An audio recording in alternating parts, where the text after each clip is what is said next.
اعوذ باللہ من الشیطان الرجیم بسم اللہ الرحمن الرحیم فبظلم من الذین ہادوا حرمنا علیہم طیبات احلت لہم۔ تو اللہ تعالیٰ کی ایک سنت یہ بھی ہے کہ کوئی قوم اگر کسی معاملے میں حد سے گزرتی ہے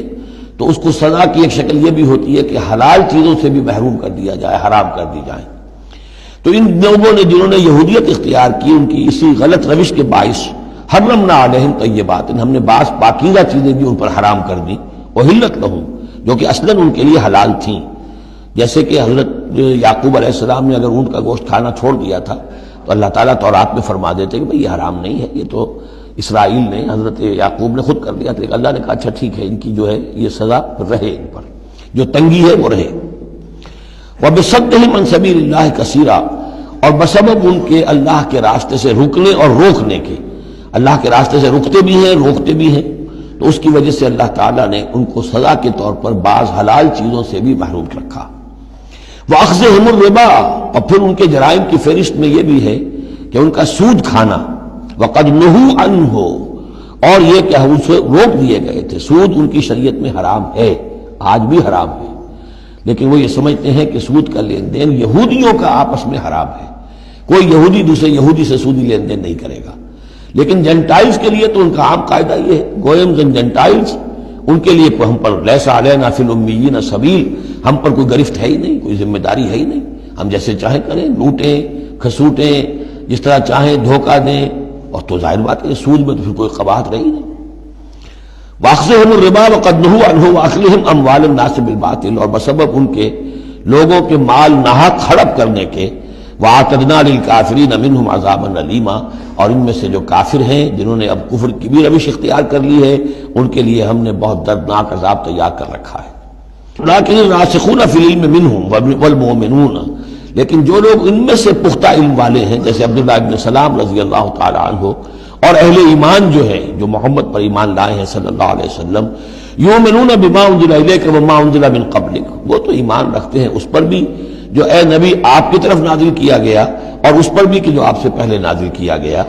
والمقیمین الصلاۃ، وہ تو نماز کے قائم کرنے والے ہیں، والموتون الزکوٰۃ، اور زکوٰۃ کی ادا کرنے والے ہیں، والمؤمنون باللہ والیوم الآخر، اور ایمان رکھنے والے ہیں اللہ پر بھی اور یوم آخر پر بھی۔ اولئک سنؤتیہم اجرا عظیما، یہ وہ لوگ ہیں کہ جنہیں ہم اجر عظیم عطا فرمائیں گے۔ یہاں بھی آپ دیکھ رہے ہیں کہ ابھی تھوڑی سی گنجائش رکھی جا رہی ہے کہ اہل کتاب میں سے بھی اگر کوئی ایلیمنٹ ہے، کوئی کہیں کونے کھجرے میں پڑا ہوا جس کے اندر فطرت جو ہے ابھی کچھ موجود ہے، سلامتی کسی درجے میں ہے، تو جس طریقے سے بھی ہو، یعنی بچا کھچا بھی اگر اس کان میں کوئی ہیرے کا ٹکڑا پڑا ہوا تو وہ بھی نکل آئے، بجائے اس کے کہ ابھی آخری دروازہ بند کر دیا جائے۔ تو نہ آخری دروازہ ابھی بند کیا منافقین پر اور نہ ان پر کیا۔ لیکن الراسخون فی العلم منہم، اب ان میں سے اشارہ کر دیا گیا کہ ان میں سے بھی کچھ ہو سکتے ہیں، باقی اہل ایمان کے روش تو یہ ہے ہی۔ والمؤمنون یؤمنون بما انزل الیک وما انزل من قبلک والمقیمین الصلاۃ والمؤتون الزکوٰۃ والمؤمنون باللہ والیوم الآخر اولئک سنؤتیہم اجرا عظیما۔ اب جو مقام آ رہا ہے یہ 23ویں رکوع کے شروع میں، یہ ان چند مقامات میں سے قرآن کے جس میں کہ انبیاء اور رسولوں کے ناموں کا گلدستہ آیا ہے۔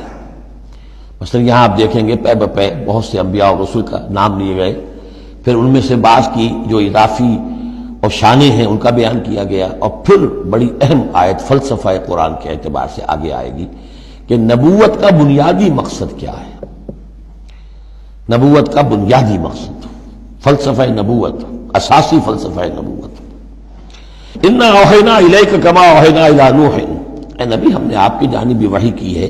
جیسے کہ ہم نے نوح کی طرف وحی کی تھی، والنبیین من بعدہ، اور ان کے بعد بہت سے انبیاء پر کی تھی۔ حضرت شیس علیہ السلام، وہ بھی حضرت نوح علیہ السلام، بلکہ یہ تو حضرت نوح سے بھی پہلے کے لوگ ہیں، شیس جو ہیں۔ اوحینا الی نوح والنبیین من بعدہ واوحینا الی ابراہیم واسماعیل واسحاق ویعقوب والاسباط، اور ہم نے وحی کی ابراہیم کی طرف، اسماعیل کی طرف، اسحاق کی طرف، یعقوب کی طرف اور ان کی اولاد کی طرف، وعیسیٰ وایوب ویونس وہارون وسلیمان، اور عیسیٰ کی جانب اور ایوب کی جانب اور یونس کی جانب اور ہارون کی جانب اور سلیمان کی جانب، وآتینا داؤد الزبورا، اور داؤد کو تو ہم نے زبور جیسی کتاب عطا فرمائی، ورسلا قد قصصناہم علیک من قبل، ایسے بھی بہت سے رسولوں کو ہم نے بھیجا، یا وہی ہم نے ان کی جانب کی بھیجے ایسے رسول کہ جن کا ہم اس سے پہلے آپ کے سامنے تذکرہ کر چکے ہیں،